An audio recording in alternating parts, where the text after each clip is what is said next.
Welcome to The Savvy Sauce, where we have practical chats for intentional living. I'm your host, Laura Duggar, and I'm so glad you're here.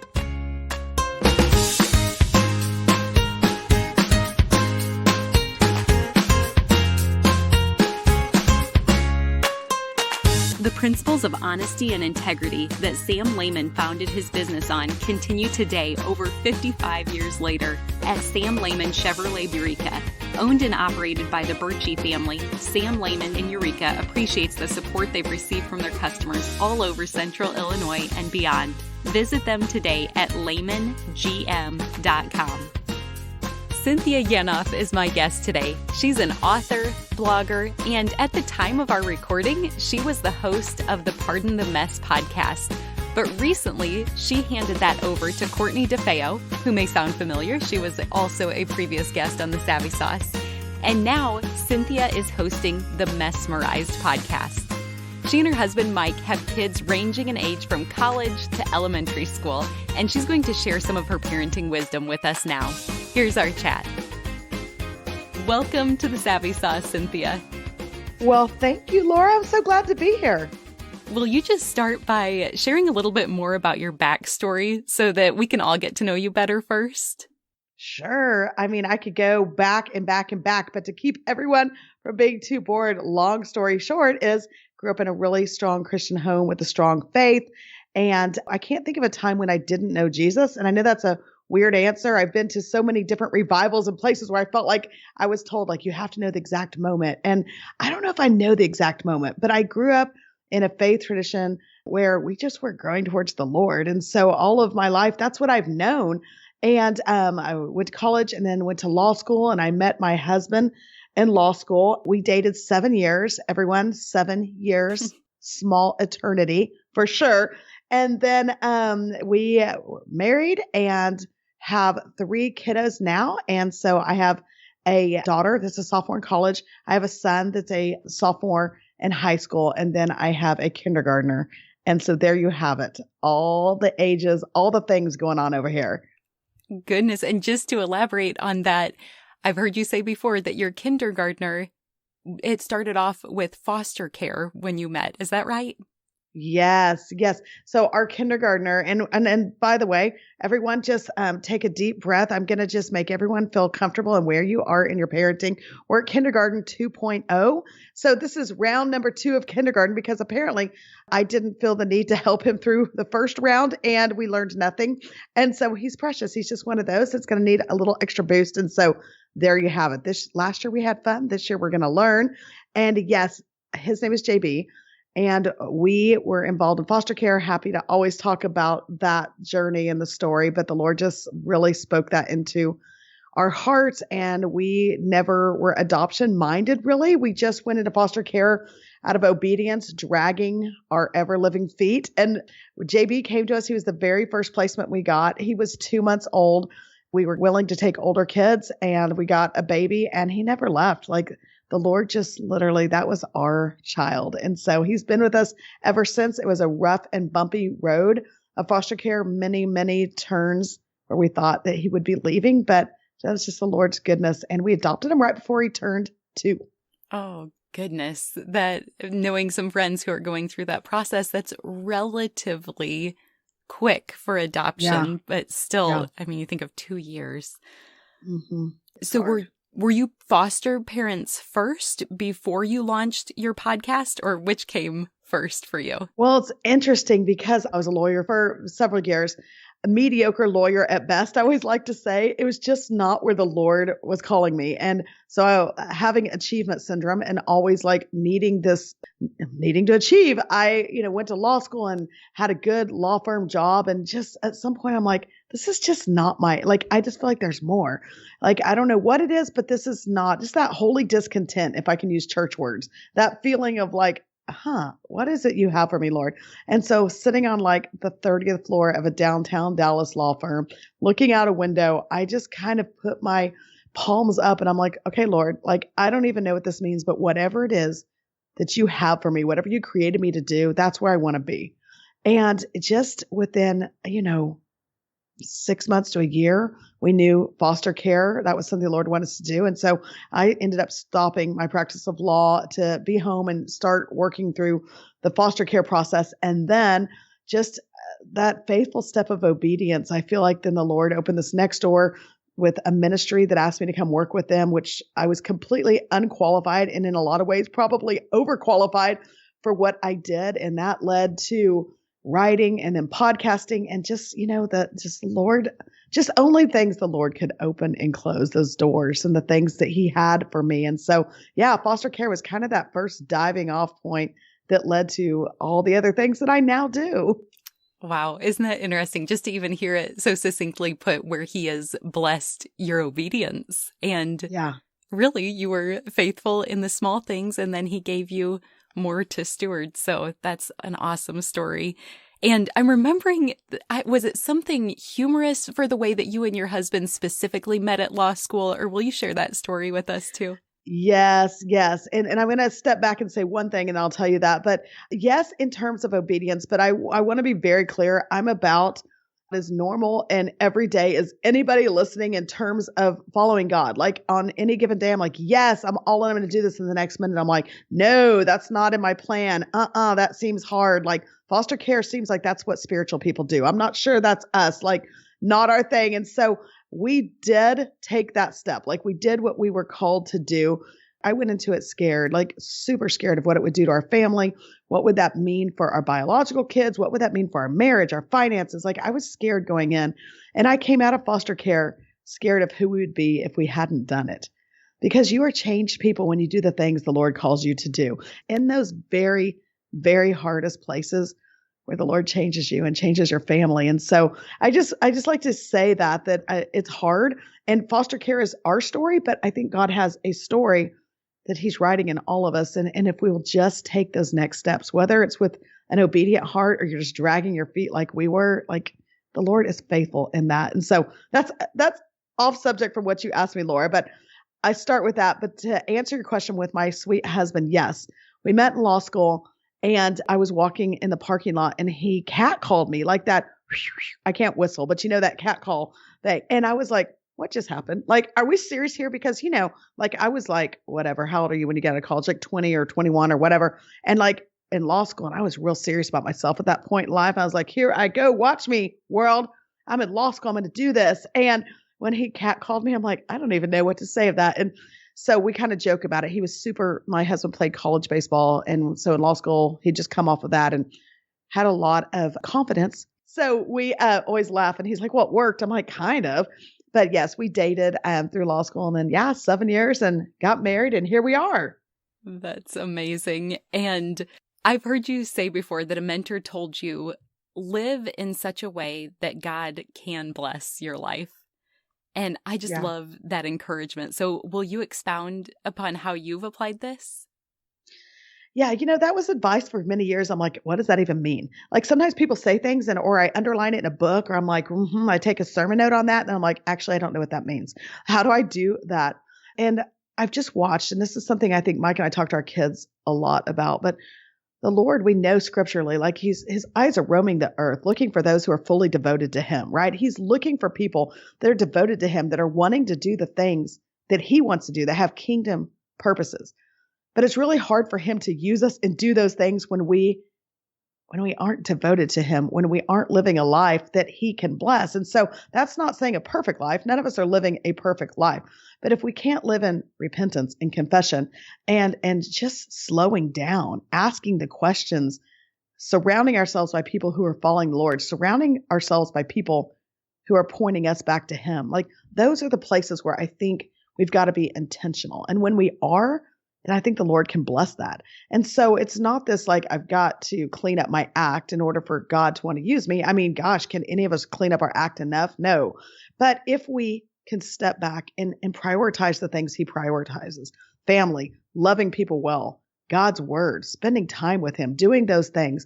If we try to just take those next right steps, it's a game changer. And in that, I think, like you said earlier, like he blesses obedience. The smallest step of obedience, I feel like the Lord will bless. Now, here's the catch, right? Is his blessing what we call blessing always? No. I like blessing that looks like maybe accolades or recognition or, whatever the world might call blessing. And really God's blessing is not typically that. And so I love those verses that talk about when the desires of your heart and when you're pursuing God, and Psalms talks about this, then he gives you the desires of your heart and those desires change. And when you live a life God can bless, he will fill you with desires that he will give you, like foster care, like adoption, like whatever those things are, whatever he's calling you into. And it's a game changer. And so, yeah, living a life God can bless is as simple as just doing the things we all know to do, but just being faithful in those things that point us towards Jesus. Well, in some of that, you just had such a drastic career change. So let's zero in on your career first. And then I'd love to ask you more about parenting eventually too. But you shared kind of how you came into podcasting. But how do you get such amazing guests? I'm thinking like Mark Batterson. And what are a few of your all-time favorite lessons that your guests have taught you? Oh my gosh. I don't even know how we've gotten incredible guests. I don't even know how we podcast. You, Laura, and even know from starting the one that we're taping right now, like I'm the least technologically savvy person you've ever met. And so it's just comical when I was in this ministry and they were talking about starting a podcast, they're like, do you want to do it? And I was like, no, what would I possibly know about a podcast? But I figured out pretty quickly that a podcast is like a deposition where you ask a lot of questions and you listen and then you ask follow-up questions. And I knew how to do a deposition because I had been a lawyer for so many years. And so I was like, okay, I can do that.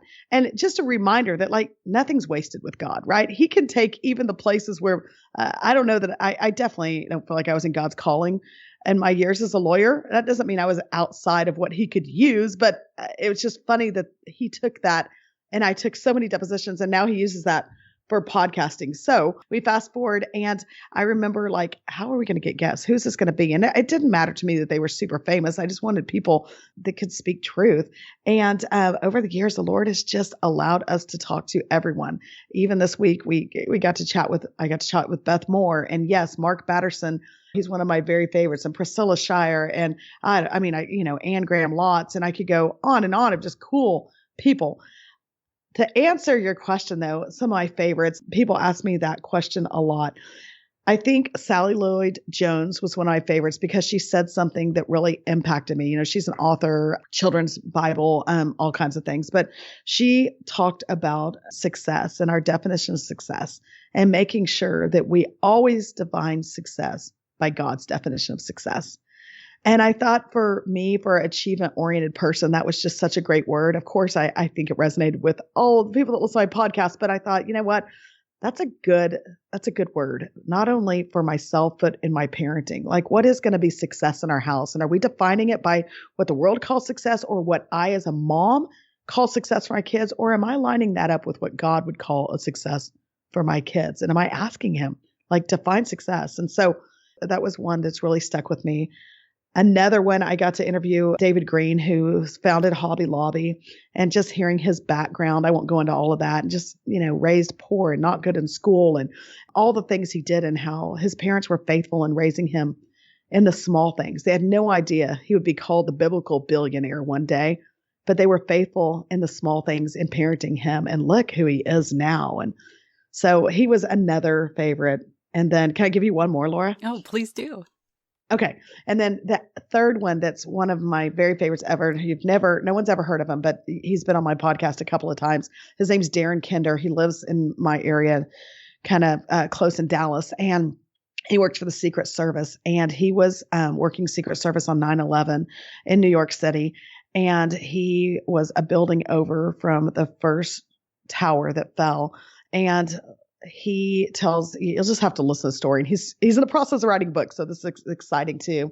So you can read about it. But he just basically says that they were that morning, Secret Service, in these clean suits, getting ready to do their duties. And that first plane hit and they knew. And so he and two other guys ran out and worked all day trying to just put out fires and help people. And at the end of the day, you can imagine what he looked like, right? He's like, black and soot all over him, and his shoes were burned onto his feet, and he's bleeding.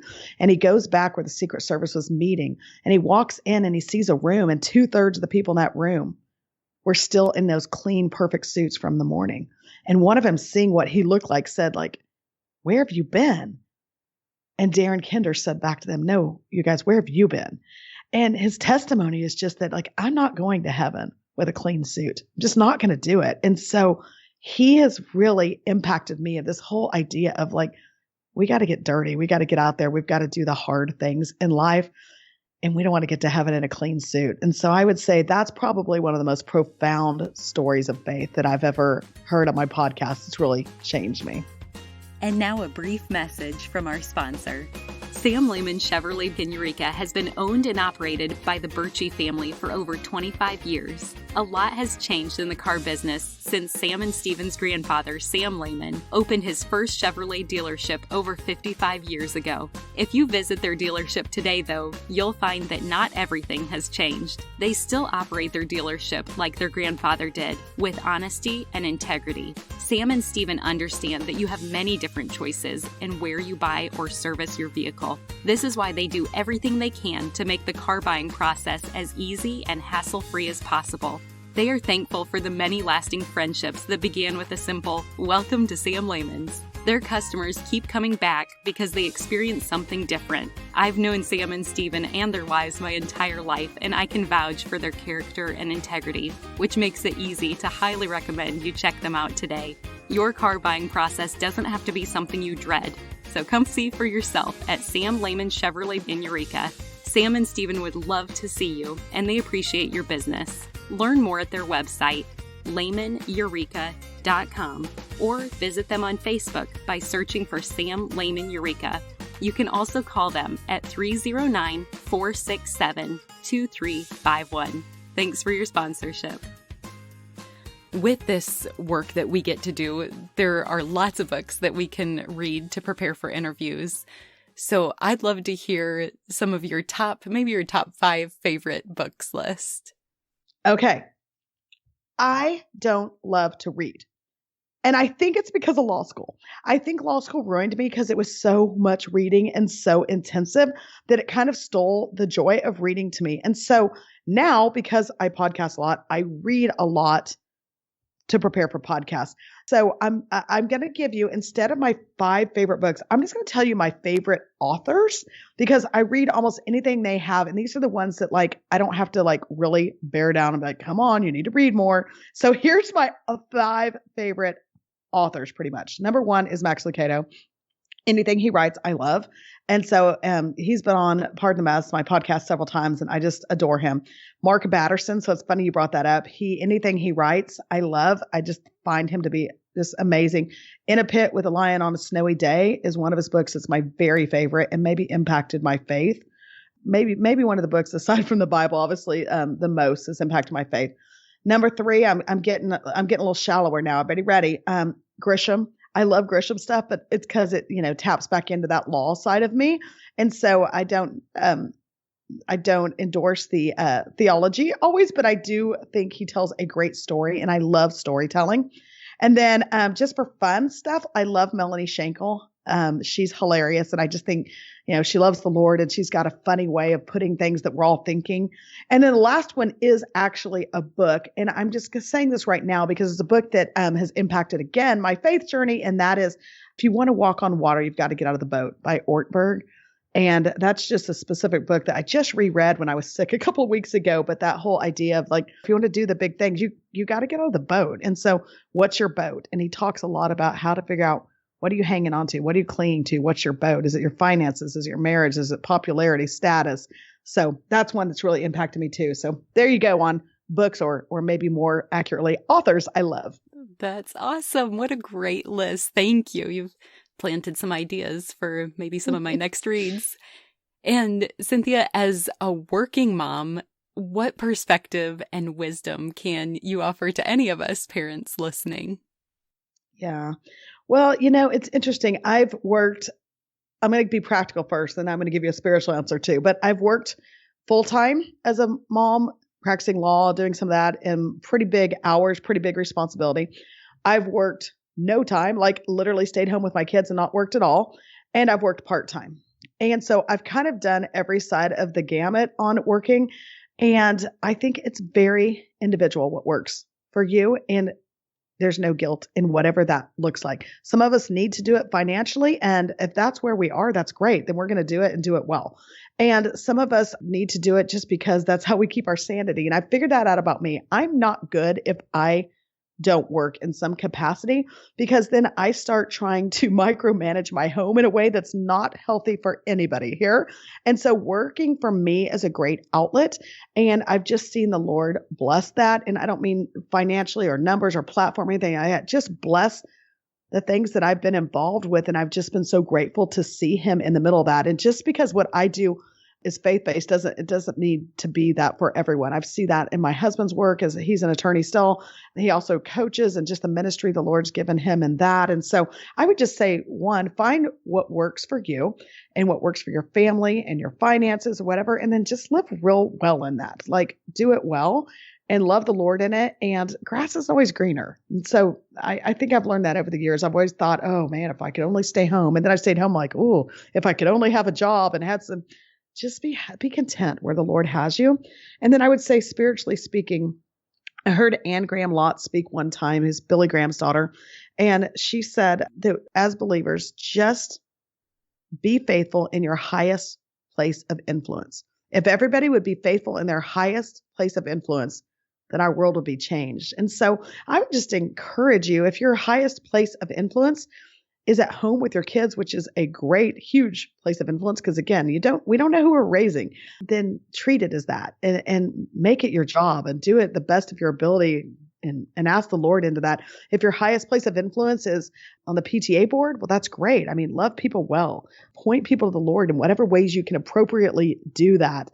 Stop conversations that don't need to happen and be about the things that God's about. If your highest place of influence is you're a CPA or an attorney or whatever that may be, a teacher, and you've got all these lives that you're impacting each day, like just do that well and ask the Lord, what does that look like? How can I do this better? For the period of time you have me here, I want to be faithful in that highest place of influence. And I think the rest takes care of itself after that. I think Anne Graham Lotz is right on that.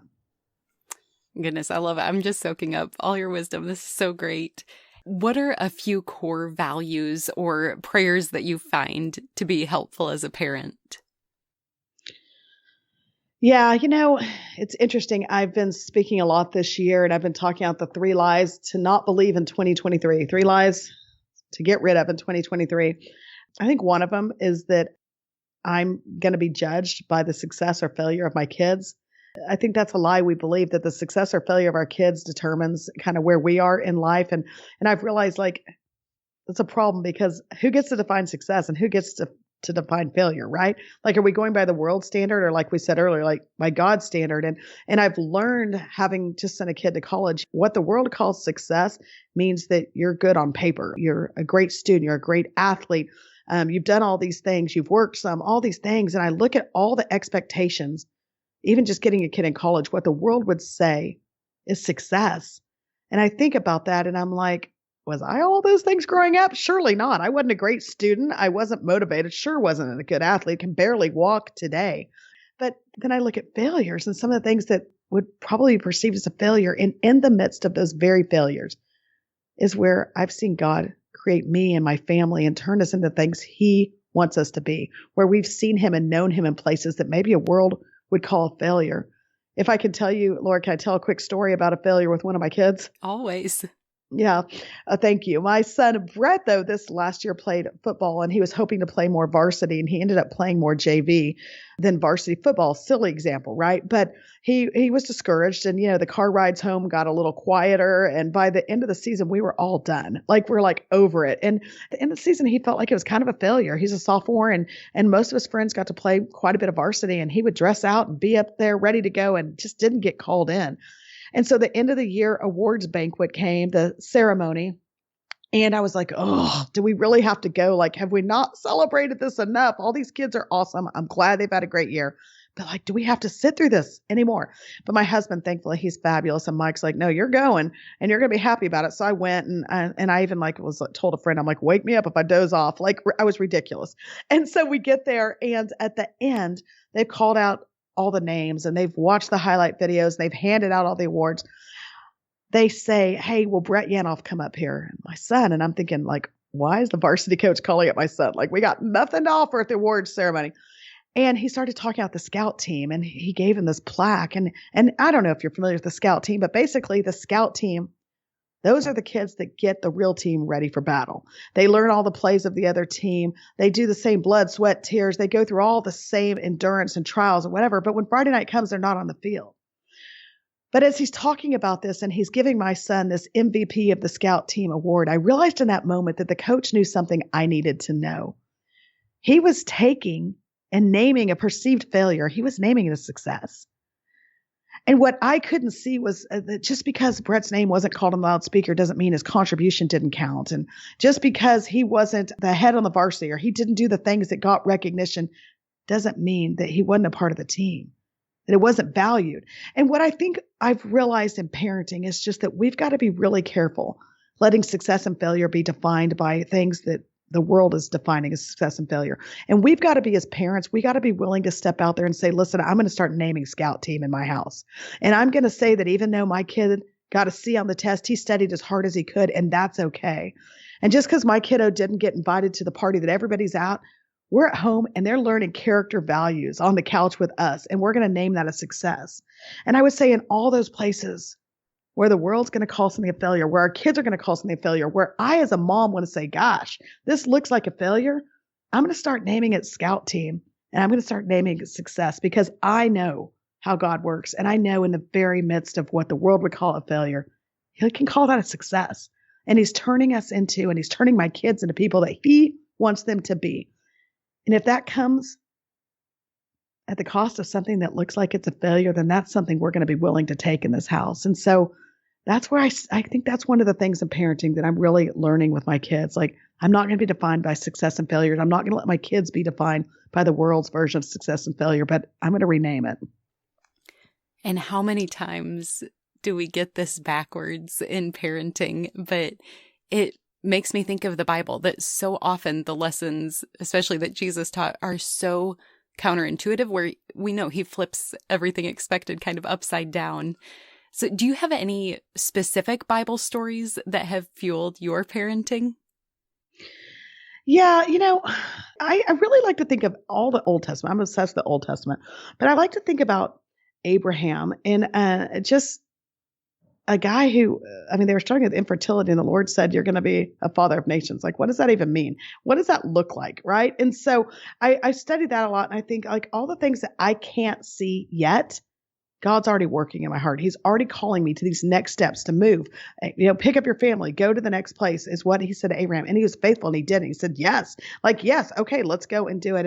And I think that impacts me. Really, all the stories in the Old Testament, I think of Noah and building an ark before he really knew what rain was, but it was just a yes, maybe a hesitant yes, maybe a dragging his feet yes, but it was still a yes. And he did that, and he did it well. I go through story after story of the Old Testament. I think what I love the most about it is that you can see the full picture of what God was doing, even with David.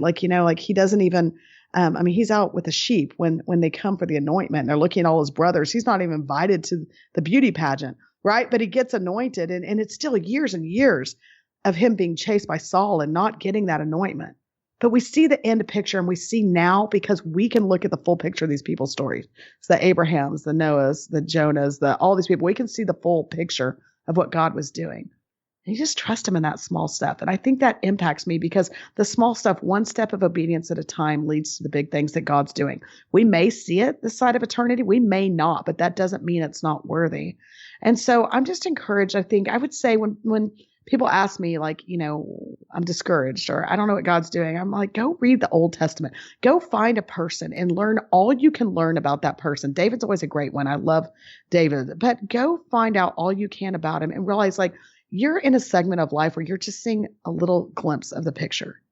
But you can go back and look at these people, and you can see beginning to end their questions, their doubts, where it didn't make sense. Why would God allow this to happen? And then you can see how it all plays out. I think that's important. And it encourages me. And I just want to encourage your listeners that just realize that at any point in time, God could have put us on earth, right? From Adam and Eve all the way to the second coming. At any point, God could have chosen for us to be here on earth. And he could have chosen us to be in any families, any communities, and any workplaces, right? But he chose us for now. This is our time in this place with these families, with these kids, with our neighbors, right? And if he did that, he's going to be faithful. And it may not look like it in the minute. You may not understand it in the moment. You may not be able to see what he's doing. But if you can go back and just steal a little bit of the faith that you can see in the Old Testament, just take a little bit from that and say, okay, like, listen, Abraham didn't know what he's doing when he's picking up and moving. And Noah didn't know when he started building an ark, right? And David didn't really understand when he was anointed, but he's still hanging out with sheep, right? Like they didn't understand, but we now know what God was doing towards his bigger purposes. Take that and put it into your life and know that God's just as intentional now. He's the same yesterday, today, and forever. And if that's the case, he's doing the same things in your life. It's going to look different, but he's still doing it. And that's important. And so that would be my encouragement. I could point to you 1,000 stories, but I would just say always, for me, go Old Testament if you're really questioning it. Who is someone you love? Who could use encouragement today? With that person in mind, will you think back to all the Savvy Sauce podcasts and articles available and choose one to share with them right now? Or if you want to love and encourage our team, we invite you to join Patreon. You can put your love of the Savvy Sauce into action by visiting thesavvysauce.com, clicking on the Patreon tab, then following the prompts under Join Patreon here. We can't wait for you to have access to all the bonus features that we offer our patrons. Thanks for your support. And we're often told to spend more and more time with our children, but you add an interesting perspective on letting our kids also practice being alone so that someday they can stand alone. Will you speak to that and kind of the importance, even when they're younger, of independent play? Yeah, I could say two things about that. Is I one time saw on social media a mom had posted a picture of her son at the meet at the pole day. You know, it's like the beginning of school where the Christian kids get together and come to the flagpole and they pray together. And this mom had posted a picture a teacher sent her of her son standing by himself at the pole, holding his Bible. Literally nobody there with him, but you could see in the background all these kids walking around and all this. And I saw that. I'm like, that's the kind of kids I want us to raise. Like, how do you raise that kid that's going to go stand there by themselves in their faith? Because we live in a culture that is so divided economically and politically and socially and racially. Like on every level, we're so divided. And so if we want kids that are going to stand up for their faith, it's getting harder and harder to do that in this country and all countries, but even in the United States where it would have been in the past. It's not popular to stand up for your faith and stand up for the Lord. And so how do we raise these kids? And it's just like, I feel like the Lord just laid on my heart over the years that like, if we want to raise kids that can stand alone, then we've got to let them. And so we can't be the parents that are going to run down to the school every time they don't get in the right class, or we're going to go talk to the coach because they didn't get enough play time, or we're going to, whatever those things are, throw another party to compete with the party they didn't get invited to. We're going to throw a better party, like all the things that we're so tempted to do. We got to let them stand alone.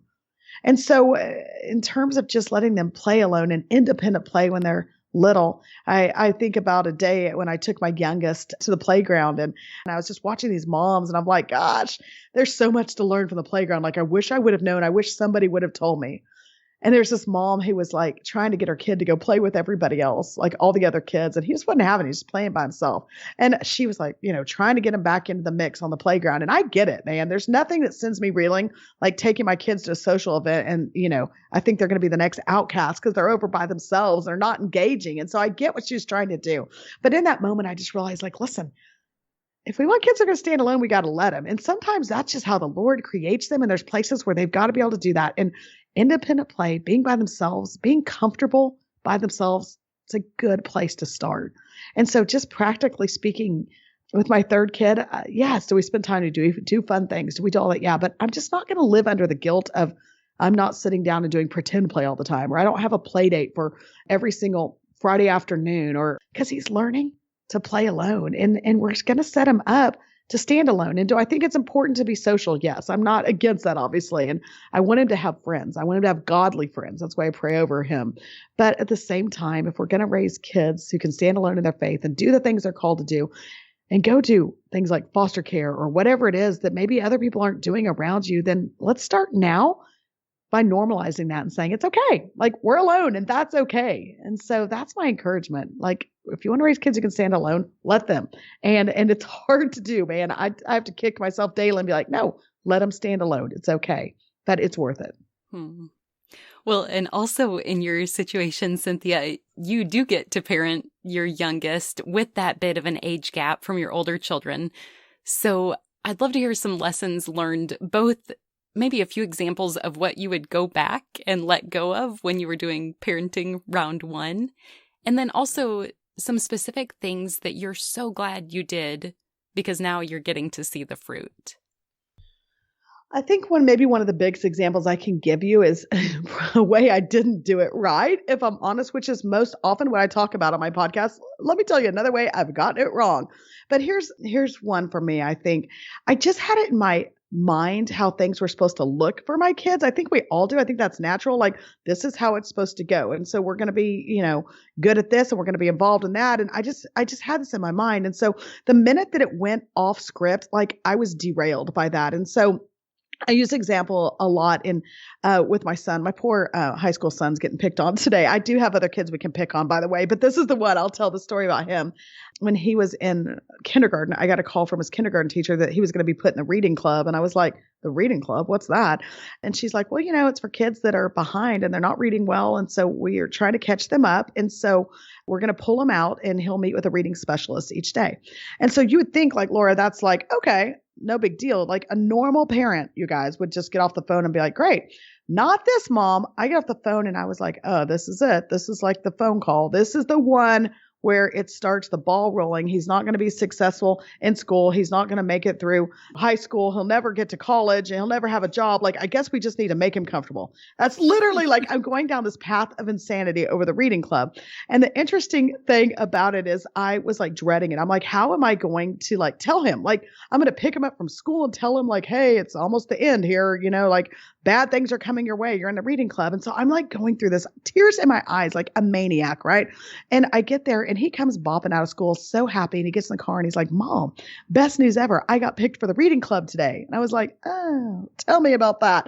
And as he starts telling me, it's obvious the teachers talk to him, and he's like, I get to go with 2 or 3 of my friends from the class, and we're all going to go meet with the teacher's name, he said. And he's like, and everyone loves her. And she already met with us and said, we can bring our own books and we get to miss the boring part of class. And like, he was so excited. And I couldn't help but think, Laura, I was like, well, thank goodness his teacher got to him before I got to him, right? Like, I was doom and gloom over here about this whole thing. But what I was hearing in that moment, nobody was saying it, but what I was hearing was that he's broken. Like, he's broken. Like, he can't do the things they're supposed to be. This isn't on script. And you know what I've learned is that now he's in high school. And by the way, he can read. He reads just fine. He does great. But I learned in those moments that the Lord was actually going to start breaking him. And I'm going to tell you something with your audience and people listening, and with kids, you will have learning differences. And this is one of those points where we realize there's something that we needed to be exploring. There's something in the learning. But what I found out is I felt like it was going to be the Lord.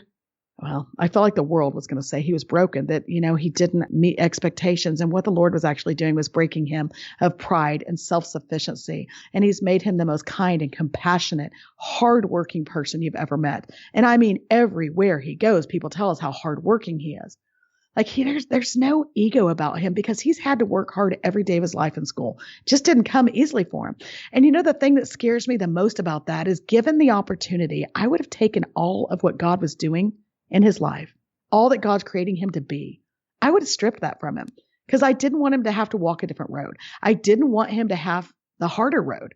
I would have taken all that away, but yet God was using that. And now I'm getting glimpses of that. That's who God's creating him to be: hardworking, kind, empathetic to other people.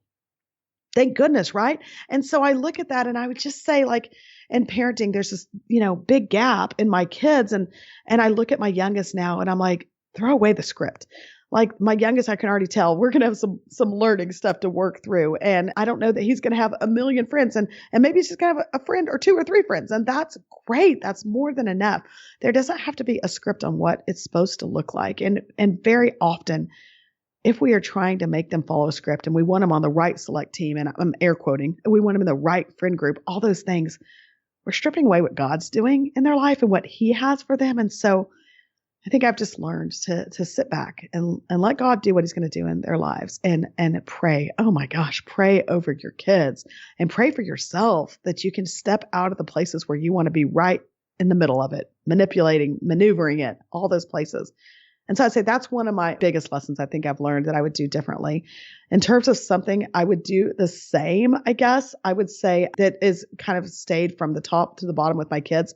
My daughter, who's in college now, she's hilarious. I mean, firstborn girls, let's shout out to all of them. If you got firstborn girls, I mean, they can pretty much run a small nation. So I was real proud of her all along. She was easy. She fit the mold. And I would say what we did right with Kate, we overparented her. That was wrong. But what we did right is we've always laughed. Like we've just made our house. We've tried to make it fun and humorous and low key. We've stayed up late when we probably should be in bed, and we've gone and gotten snow cones when we probably shouldn't have been doing that. And like, we've just always tried to be fun and enjoy our kids and their company and like get rid of all the strict, well, it's because I'm the parent and I said so. Like we just really tried to enjoy them. Are we disciplinarians? Yes. But we pick our battles. And someone told me a long time ago, like, listen, if it's our personality, don't parent that. Don't discipline that. Just when it's character. And so that's what we've tried to do with her. We've laughed a lot. And if there's character issues, like we are all on it. We dive in and we figure them out and we pray over them and we discipline them. But the rest of it, when it's personality and it just bugs me and it's not things that are really going to impact the long term, then we let it go and we just try to laugh and have fun. And we see it with our son now. He's in high school and he's just fun. And then our youngest, I'm just having to learn to laugh, even though some things I'm like, oh my gosh, this is driving me crazy. But I would say that's what I would do again. I'd say keep doing, have fun, laugh at the small things. If it's not going to matter in a year, then don't make it a huge deal today. So many battles that we fight, like it's just not going to matter in the long run. So let it go. So those are my thoughts as I like to say, as the oldest mom on the playground, raising a kindergartner again. Well, and I've also heard you share something that's always stuck with me. You said in your home that you try to build up what or who others are tearing down. So can you also give an example of that? Yeah. I think part of it for me is just trying to teach our kids, like, you're going to be about something, right? Like your home is going to be about something. So you might as well call it what you want it to be about and focus that. If not, it's going to be about things you don't want it to be about. And so for us, it was inclusiveness and bringing other people along and making room for others at our table. And I mean that metaphorically and literally, but like I wanted our house to be a safe place. And I wanted the kids that maybe weren't invited to other places to be able to come here, or the kids that people are saying, ooh, they're a bad influence. Well, yeah, so are mine on any given day, right? And so I wanted this to be a place where there's a seat at the table for everyone. And so we were intentional in that in a lot of ways and telling our kids, like, you need to include others and bring them along. In a lot of ways, it just kind of happened. So I think maybe an example, though, to answer your question recently of something that comes to mind is, and it wasn't in the last year or two, but my son, I was asking about a certain kid, and he's like, I don't know, he's not really my people. It's kind of, different. I mean, maybe he said strange. I don't remember. I'm not trying to put words into my son's mouth, but clearly it was not something he was super fond, a person he was fond of. And so finally, I had an opportunity to spend a little time with this kid, and I realized like this kid's got some learning stuff going on, maybe some emotional stuff going on. Like I could just kind of tell. And so I went back and said to my son, I'm like, you know what? I want you to get curious about people. Like instead of just writing them off and saying like, oh, there's not my people. Instead, why don't you like get curious and figure it out? And I said, I think there's something going on with this kiddo. And so like, let's be empathetic to that. And so through that, my son has gotten to know him and really likes him and just needed to dig a little bit deeper. And so, I mean, that's just a silly example, but ways of just, just trying to do the harder things with our kids, right? Do the hard and the right things. And I think it pays dividends. I think it does for our own families, but more importantly, for other people that we need to be loving. If we're called to, love our neighbors, let's do that. Let's do it intentionally. And so I would encourage you, figure out what you want to be about. For us, inclusivity was important. We wanted to bring other people along, but whatever your thing is, just know what that is and kind of make it something that you're striving forward with your kids, your family every day. Well, and that just reminds me of one of my favorite quotes of yours when you said, bring people in. The kindest, most gospel-driven thing you can do on a given day is to include other people, to walk the road with them. That's what heaven will look like. Yeah. I mean, I think, gosh, it's just one of those things, like as you read it, I'm like, that's so good. Who said that? And I mean, not to affirm myself, but like, right? Isn't that the gospel? And yet it's so hard to live out, even having written that somewhere or said it or wherever you saw that, like every day, I'm like, I have to remind myself, because here's the deal. Like I just want to be with my friends. I want to be with people that look like me and act like me and say the things that I say and affirm me and all those, right? And that's great. But like, what about all the others that really, they really need us to love them well? And so how do we do that? One of the hardest things you'll ever learn to do in parenting is to forgive the kids who hurt your kids, right? And that's walking the road with them. That's inviting them in. That's saying like, I realize that you have been really nasty to my kid, or you didn't invite him to whatever, but we're still going to love you. And we're going to dig a little deeper and not get caught up in this whole, well, there's just kids. I don't want my kids around. Well, I get that. Right. But I just feel like we've got a God that's big enough to overcome some of those influences. And that's not to say that I invite everyone just to speak into my kids and feed into them. No, I'm protective. We have people around surrounding our kids that are following the Lord. But because we do that, we can allow others to be a part of what we do. And so I would just encourage us all. I'm encouraging myself on any given day, little things, birthday parties. If your kid gives you 10 names, just say, listen, we have room for 15. Invite 5 kids that never would think they would be invited, and have them over and invite people over for dinner that are not your friends. Maybe the one that rubbed you wrong at the last football game or whatever it is. Like, get to know people, encourage them, bring them along. I think that is sometimes, we think we've got to do these huge things, but sometimes, the most God honoring thing we can do on any given day is just to love people well and include them. And I just got goosebumps as you were sharing that, as I often do. And I feel like it's kind of a conviction from the Lord, because that sounds like Jesus. And you have so much more to offer. Where would you like to direct us to go after this conversation so that we can continue learning from you? Well, you're sweet. You have so much to offer, you guys. And I'm just so thankful to even have a chance to chat with you. If you want to catch up with me, follow me on social. It's under my name, Cynthia Yanof. You'll be so disappointed, but I want you to come anyway. There's nobody worse at social than me. And so there's that. But I would love for you to follow me. You can message me. I'll pray for you, pray for your family. If I have answers, if you have questions, I'll try to answer. I have a website, CynthiaYanof.com. But really, catch me on social, Cynthia Yanof. And as always, we will link to all of that in the show notes for today's episode. And Cynthia, you may know, we are called the Savvy Sauce because savvy is synonymous with practical knowledge. And so as my final question for you today, what is your Savvy Sauce? Well, I love this question, Laura. This is like genius. And it's funny because people have told me for years, you're like, you need a question. Like at the end of your podcast that you ask everyone, I've gotten a question and yours is so good. And so I'm envious, but I was thinking about this, and I love practical, like you're saying, these practical habits, something that can be replicated. And so I was really trying to think through that. And so on my desk sitting here, here's what I've got for you. I have these stones. Some are in the shape of a heart, and some of them are just square. And one of them says remember, and one of them says love. And I collect these stones and I use them as stones of remembrance. And if you'll remember in the Old Testament, right, they used stones of remembrance. They would build an altar after the Lord did something, specifically like crossed over a dry river, right? They would take these stones and build an altar so they'd never forget the amazing thing the Lord had done. And these stones of remembrance for me are my reminders of the things God has done. And so what I do is I have some physical stones that represent things like the day that the judge ruled against all odds. He ruled in favor of JB becoming our son.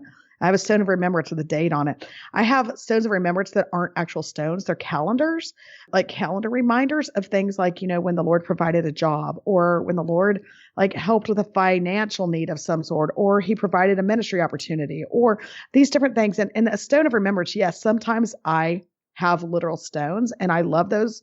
But there are also other things, whether that's a bookmark or something in my Bible that's written out, or like I said, a calendar reminder.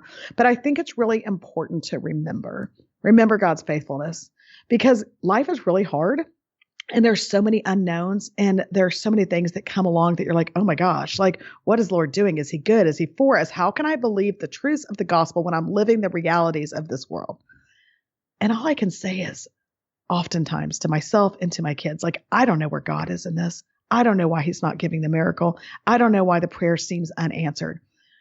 But what I don't know about God is so small in comparison to what I do know about his goodness and his faithfulness that it doesn't matter. And I've got these stones to remind me.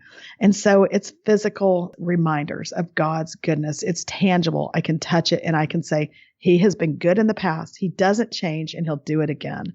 And so I encourage you, just remember where God's good. Don't overlook it. Don't miss it. It can be small things, it can be big things. I gave some examples of bigger things, but there are small places where God has been faithful, where I've seen him give me a heart for someone that's hurt me. And I write that down. I'm like, that's God's faithfulness, because I wouldn't have done that on my own. And so find ways to remember where God's been good, where he's answered the prayers, where he's been faithful to your family, and then keep them handy and share them with your kids.